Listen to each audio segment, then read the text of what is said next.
வடிகால்ல கொசுவலை போட்டுறாங்க அப்படின்னு சொல்லிட்டு கொசுக்கள் அது கொசுக்களுக்காக போடுறது கிடையாது. அது ஒரு மாண்புமிகு தமிழ்நாடு முதலமைச்சர் அவர்களின் ஆணைக்கிணங்க பெருநகர சென்னை மாநகரத்துக்கு உட்பட்டு மண்டலம் 6 புளியாந்தோப்பு பகுதியில் ஸ்லாட்டர் ஹவுஸ் என்று சொல்லக்கூடிய ஆட்டிறைச்சி மற்றும் மாட்டு இறைச்சி கடந்த 125 ஆண்டுகளாக பயன்பாட்டில் இருந்து வருகிறது.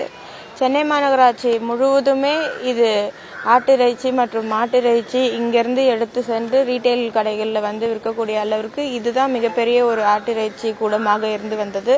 அதன் அடிப்படையில் மாண்புமிகு முதலமைச்சர் அவர்கள் ஆணைக்கிணங்க பெருநகர சென்னை மாநகராட்சியும் பெருநகர சென்னை வளர்ச்சி குழுமமும் இணைந்து இந்த ஸ்லாட்டர் ஹவுஸ் பணியினை துவங்கி வைத்திருக்கிறோம். இங்கு ஏற்கனவே இருந்த ஆட்டிறைச்சி மற்றும் மாட்டிறைச்சி கடைகள் மீண்டும் புதுப்பிக்கப்பட்டு அவர்களின் பயன்பாட்டிற்கே திறந்து வைக்க இருக்கிறது. இதற்கு மொத்தமாக 55 கோடி மதிப்பீடு சிஎம்டி துறை சார்பாக வழங்கப்பட்டு இந்த பணிகள் நடைபெற்று வருகிறது. வரக்கூடிய பிப்ரவரி மாதத்துக்குள் இது முழுவதுமாக பொதுமக்களின் பயன்பாட்டிற்காக கொண்டு வர பணிகள் நடைபெற்றிருக்கிறது.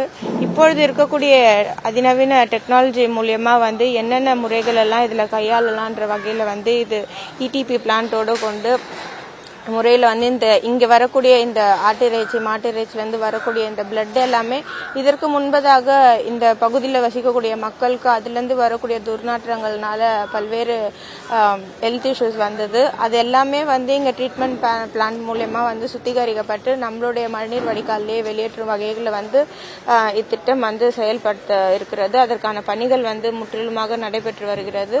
அதை இன்றைக்கு மாண்புமிகு இந்து சமய அறநிலையத்துறை அமைச்சர் அவர்களும் சட்டமன்ற உறுப்பினர் தாயகம் கவி அவர்களும் தொடர்ந்து மத்திய சென்னைக்குட்பட்ட பகுதியில் ஆய்வு மேற்கொண்டு வரும் வட்டார துணை ஆணையர் அவர்களும் ஒருங்கிணைந்து மண்டல குழு தலைவர் அனைவரும் ஒருங்கிணைந்து இந்த ஆய்வினை மேற்கொண்டிருக்கிறோம். இங்க ஒட்டுமொத்த சில்லறை ஆட்டிறைச்சி விற்பனையாளர்கள் அவங்க சார்பில் கடை ஒதுக்கணும் அப்படின்னு சொல்லி மனு கொடுத்திருந்தாங்க.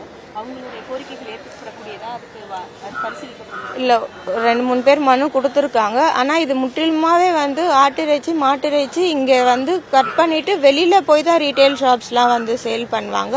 இங்க விற்பனைக்கான இடம் இது கிடையாது. இப்ப சென்னையில இங்க புளியாந்தோப்பு ஒரு பகுதியில இருக்கு, அதே போல சைதாப்பேட்ல ஒரு பகுதியில இருக்கு.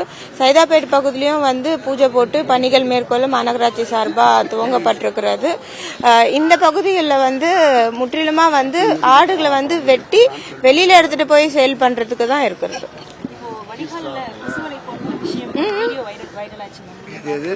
வடிகால்ல கொசுவலை போட்டுறாங்க அப்படின்னு சொல்லிட்டு கொசுக்கள் அது கொசுக்களுக்காக போடுறது கிடையாது. அது ஒரு கவுன்சிலர் ஒரு ரிக்வெஸ்ட் பண்ணதுனால இது மாநகராட்சியில் அறிவிப்பாவோ அனௌன்ஸ்மெண்டாவோ போட்டது கிடையாது.